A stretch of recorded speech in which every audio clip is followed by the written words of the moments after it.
नमस्कार दोस्तों, प्रतिबद्ध क्लासेस में आपका स्वागत है।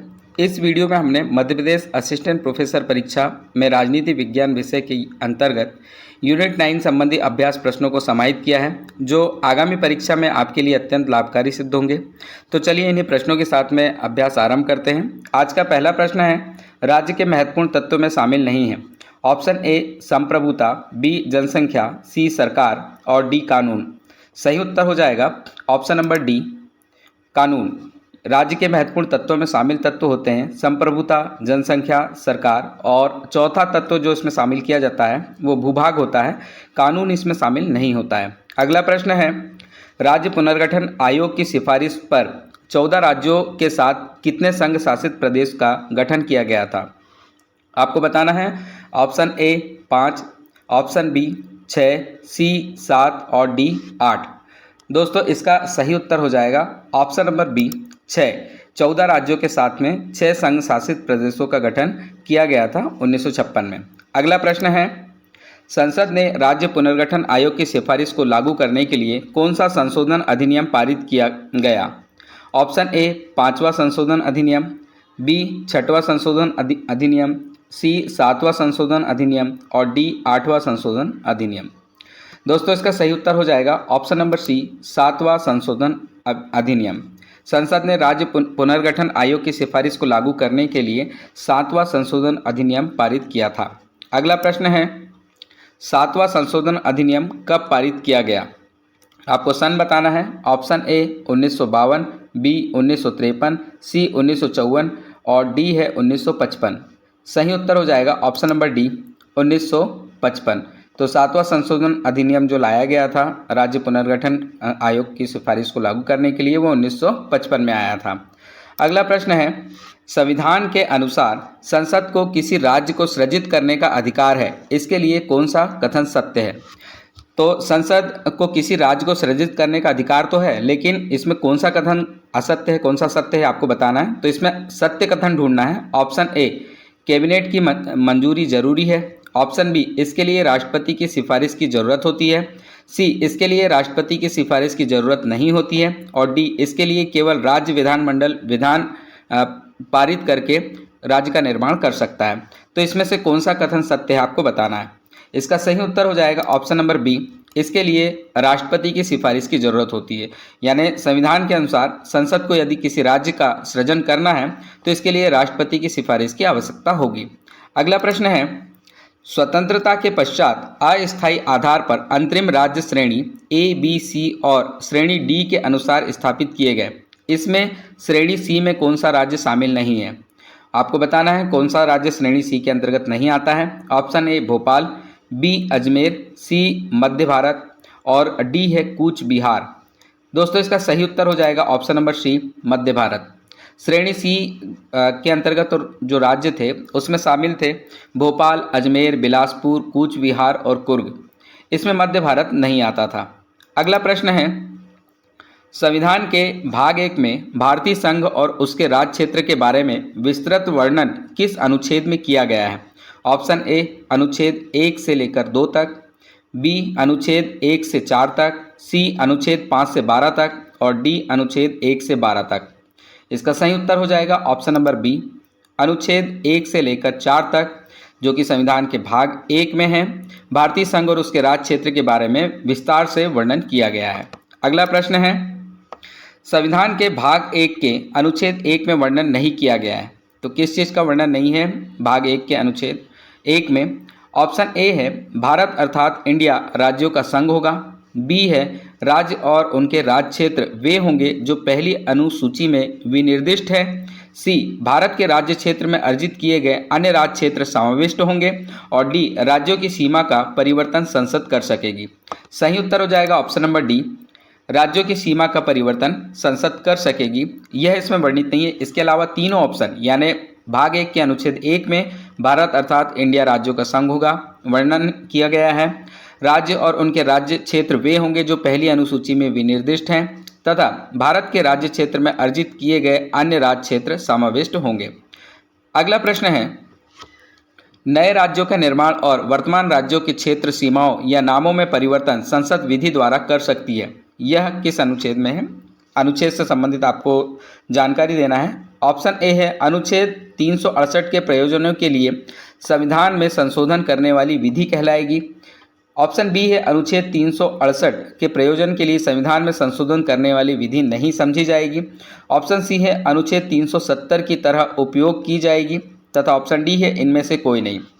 तो आपको यह प्रश्न अच्छे से समझना है। नए राज्यों का निर्माण और वर्तमान राज्यों के सीमा या नामों में परिवर्तन संसद विधि द्वारा कर सकती है। यह किसके अंतर्गत आएगा? तो सही उत्तर हो जाएगा इसमें ऑप्शन नंबर बी। यह अनुच्छेद 368 के प्रयोजन के लिए संविधान में संशोधन करने वाली विधि नहीं समझी जाएगी। ये राज्यों के सीमा क्षेत्रों या उनके नामों में परिवर्तन होता है, ये अनुच्छेद 368 के अंतर्गत नहीं आता है। अगला प्रश्न देखेंगे। राज्यों के पुनर्गठन के संबंध में धर आयोग ने क्या सिफारिश की थी? ऑप्शन ए, भाषाई आधार पर पुनर्गठन को तात्कालिक समय में अव्यावहारिक बताया गया। बी, पुनर्गठन भाषाई आधार पर न होकर प्रशासनिक सुविधा के आधार पर होना चाहिए। सी, राज्यों का पुनर्गठन सांस्कृतिक आधार पर होना चाहिए। और डी, राज्यों का पुनर्गठन राज्यों के पिछड़ेपन के आधार पर होना चाहिए। दोस्तों, इसका सही उत्तर हो जाएगा ऑप्शन नंबर बी। राज्यों के पुनर्गठन के संबंध में धर आयोग ने जो सिफारिश की थी उसके अनुसार पुनर्गठन भाषाई आधार पर न होकर प्रशासनिक सुधार के आधार पर होना चाहिए। ये एम के धर के अध्यक्षता में बनाया गया आयोग था और ये 1948 में इसने अपनी सिफारिश पेश की थी, जिसमें कहा गया था प्रशासनिक सुविधा के आधार पर राज्यों का पुनर्गठन हो, ना कि भाषाई आधार पर। अगला प्रश्न है, राज्यों के पुनर्गठन आयोग में शामिल आयोग नहीं है। तो राज्यों के पुनर्गठन के लिए विभिन्न आयोग बनाए गए थे, उसमें कौन सा शामिल नहीं है बताना है। ऑप्शन ए, धर आयोग। ऑप्शन बी, जेवीपी समिति। ऑप्शन सी, राज्य नवनिर्माण आयोग। और ऑप्शन डी, राज्य पुनर्गठन आयोग। इसका सही उत्तर हो जाएगा ऑप्शन नंबर सी, राज्य नवनिर्माण आयोग इसमें शामिल नहीं था। इसमें धर आयोग, जेवीपी समिति और राज्य पुनर्गठन आयोग ये तीनों ही राज्यों के पुनर्गठन के लिए बनाए गए थे। अगला प्रश्न है, 1 नवंबर 1956 को मध्य प्रदेश राज्य का निर्माण कुछ क्षेत्रों को मिलाकर हुआ था, इनमें से कौन सा शामिल नहीं है? तो जब 1 नवंबर 1956 को मध्य प्रदेश बनाया गया था, कौन सा क्षेत्र इसमें नहीं था बताना है। Option A, Mahakoshal. B, Madhya Bharat. C, Bhopal. और डी, कोटा। इसका सही उत्तर ऑप्शन नंबर डी हो जाएगा, कोटा इसमें शामिल नहीं है। महाकौशल, मध्य भारत और भोपाल ये तीनों ही जो क्षेत्रों को मिलाकर 1 नवंबर 1956 को मध्य प्रदेश राज्य का निर्माण किया गया था। अगला प्रश्न है, भारत के किस जिले को भारत का हृदय जिला कहा जाता है? Option A, Jabalpur. Option B, Ujjain. Option C, Sagar. और ऑप्शन डी, ग्वालियर। आप सभी जानते हैं मध्य क्षेत्र में होने के कारण मध्य प्रदेश को भारत का हृदय कहते हैं, लेकिन भारत के हृदय जिले की अगर बात करें तो इसका सही उत्तर हो जाएगा ऑप्शन नंबर सी, सागर। भारत के सागर जिले को भारत का हृदय जिला कहा जाता है। अगला प्रश्न देखेंगे, मध्य प्रदेश के पुनर्गठन के समय 1956 में कितने जिले और संभाग थे? ऑप्शन ए, 43 जिले 5 संभाग। बी, 43 जिले 8 संभाग।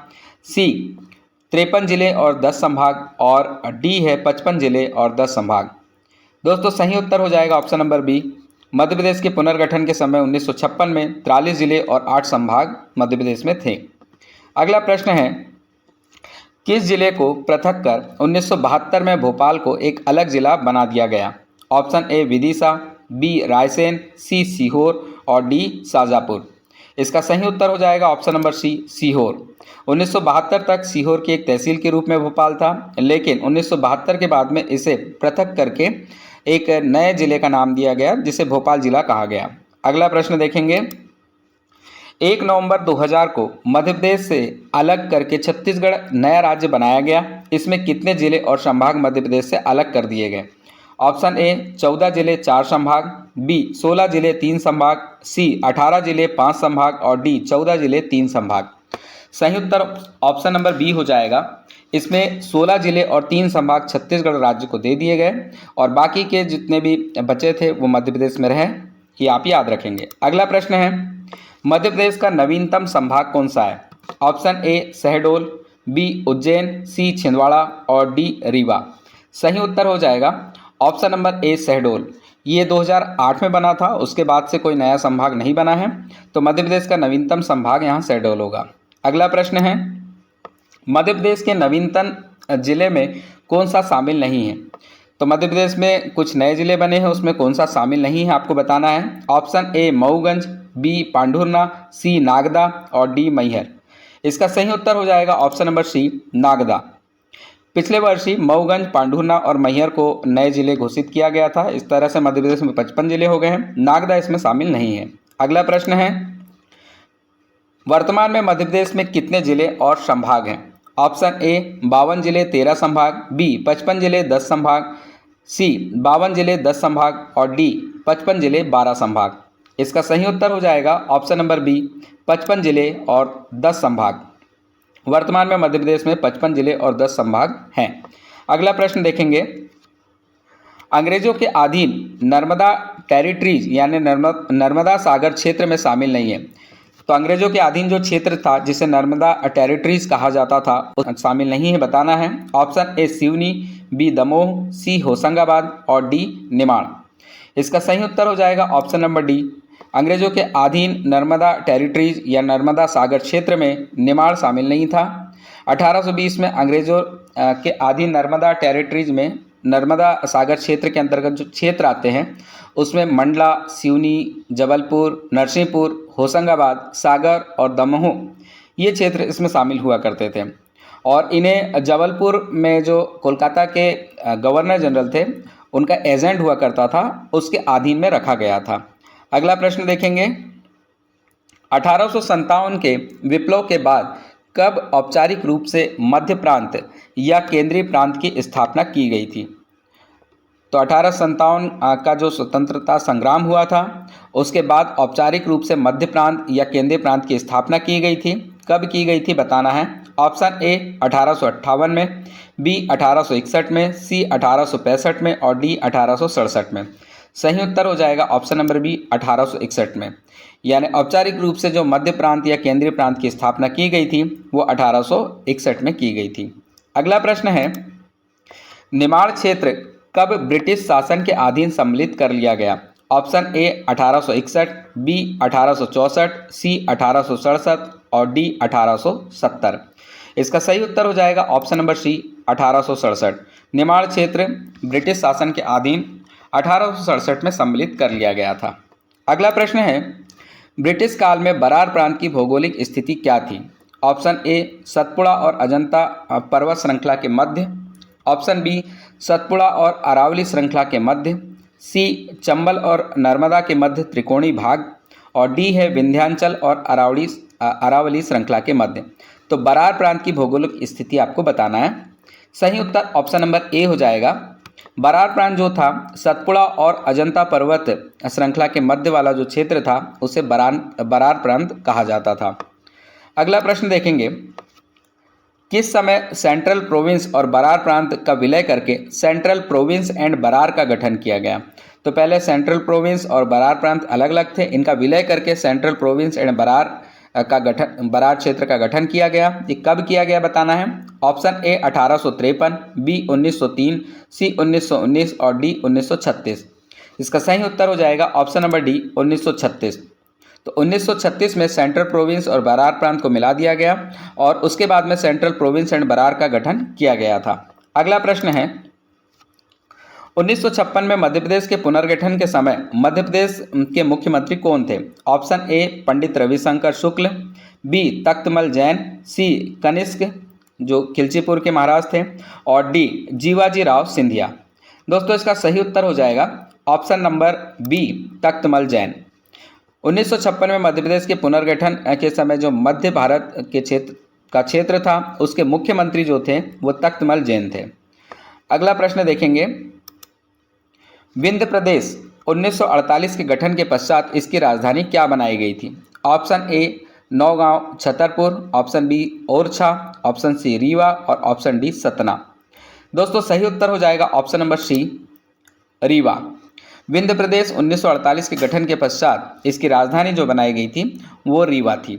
अगला प्रश्न है, पंडित रविशंकर शुक्ल ने सर्वप्रथम किस क्षेत्र के मुख्यमंत्री का कार्यभार संभाला था। Option A central province and Berar, option B central province, option C Berar क्षेत्र और ऑप्शन डी विदर्भ क्षेत्र। तो दोस्तों सही उत्तर हो जाएगा option number A central province and Berar. Pandit Ravishankar Shukla ने सर्वप्रथम सेंट्रल प्रोविंस एंड बराज क्षेत्र के मुख्यमंत्री का कार्यभार संभाला था और ये जुलाई 1937 को इनको कार्यभार दिया गया था। दूसरी बार 1947 में अप्रैल के माह में इन्हें पुनः मुख्यमंत्री नियुक्त किया गया था और जब देश आज़ाद हुआ था 15 अगस्त 1947 को, तो इन्होंने ही नागपुर के सीताबर्डी किले में भारतीय ध्वजारोहण किया था। अगला प्रश्न है, 26 जनवरी 1950 से पूर्व मध्य भारत को किस नाम से जाना जाता था? Option A central province, B Madhya क्षेत्र, C united state of Gwalior Indore and Malwa और ऑप्शन नंबर डी है विंध्य क्षेत्र। तो आपको बताना है 26 जनवरी 1950 से पूर्व यानी गणतंत्र होने से पूर्व मध्य भारत को किस नाम से जाना जाता था? इसका सही उत्तर ऑप्शन नंबर सी हो जाएगा, United state of Gwalior Indore and Malwa के नाम से इस क्षेत्र को जाना जाता था। अगला प्रश्न है, विंध्य प्रदेश की उप राजधानी किससे बनाया गया था? Option A Naugaon Chhatarpur, option B Orchha, option C Rewa और ऑप्शन डी सतना। इसका सही उत्तर हो जाएगा option number A Naugaon Chhatarpur को विंध्य प्रदेश की उप राजधानी बनाया गया था, जबकि विंध्य प्रदेश की अगर राजधानी की बात करें तो रीवा को बनाया गया था। अगला प्रश्न है, 1948 में रीवा के मुख्यमंत्री किसे नियुक्त किया गया था? Option A Shambhunath Shukla, option B Awadhesh Pratap Singh, option C Kamta Prasad Saxena और ऑप्शन डी है श्रीनाथ मेहता। तो दोस्तों इसका सही उत्तर हो जाएगा option number B Awadhesh Pratap Singh. इन्हें 1948 में रीवा के मुख्यमंत्री के रूप में नियुक्त किया गया था। दोस्तों यह इस वीडियो का अंतिम अभ्यास प्रश्न था। इसमें हमने मध्य प्रदेश असिस्टेंट प्रोफेसर राजनीति विज्ञान विषय के यूनिट 9 संबंधित अभ्यास प्रश्नों को समाहित किया है और लगातार हम यूनिट 9 के बाद में यूनिट 10 से संबंधित अभ्यास प्रश्नों को भी आपके लिए लेके आएंगे, तो जो आगामी आने वाली परीक्षा में आपके लिए अत्यंत लाभकारी होंगे। तो लगातार आप हमारे साथ में बने रहें। धन्यवाद। जय हिंद।